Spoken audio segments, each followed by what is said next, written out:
અમદાવાદમાં સુભાષ બ્રિજ બંધ થતા વાહન ચાલકોને ભારે હાલાકીનો સામનો કરવો પડ્યો છે। શહેરના વાડજ સર્કલ પાસે તમામ વાહનો ડાયવર્ટ થતા દરરોજ લાંબા ટ્રાફિક જામ સર્જાયા છે।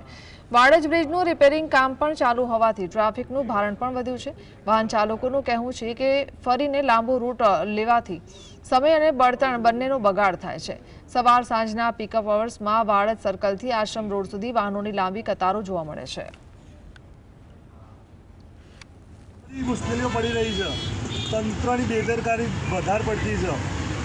આ યુટર્ન મારવા 2 કિલોમીટર આગળ જવું પડે, એ ખોલી દે પતરા અઠવાડિયા માટે બંધ કરો બ્રિજ, તો અઠવાડિયા માટે પતરા ખોલી દે તો વાહન ચાલકોને મુશ્કેલીઓ પડે જ નહીં। ફરીને જવું પડશે, આવશો નહીં, જવું પડી રહ્યું છે। તંત્રને અમે સપોર્ટ કરી રહ્યા છે, પણ તંત્ર બિલકુલ ધ્યાન નહીં આપી રહ્યું। જે કટ રાખ્યો છે એ કટ આગળ રાખ્યો છે, એની જગ્યાએ નજીક પર રાખો તો બી લોકોનો ગેસ, ડીઝલ, પેટ્રોલની બચત થઈ શકે છે।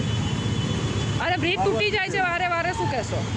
આ તો બધા પહેલાંના બનેલા છે, અત્યારે તો કંઈ નવા બ્રિજ નદી પર બન્યા નહીં। હાલની સરકારે કોઈ બ્રિજ નવા બનાવ્યા નહીં।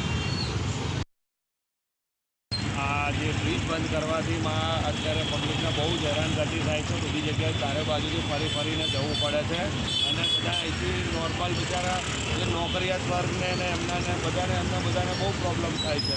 એટલે તો સરકારને એક જ વિનંતી છે કે ભાઈ આનો કોઈ નિવારણ લાવો। નોકરી ટાઈમે માણસો પહોંચી નથી શકતા ને એમને બહુ જ હેરાનગતિ થાય છે। એટલે એના માટે આપણે સરકારને એક વિનંતી છે કે ભાઈ આનું કોઈ નિવારણ લાવો અને આ રસ્તા બધા ક્લિયર કરાવડાવો અને ટ્રાફિકનું થોડું પાલન કરાવડાવો તો વધારે સારું।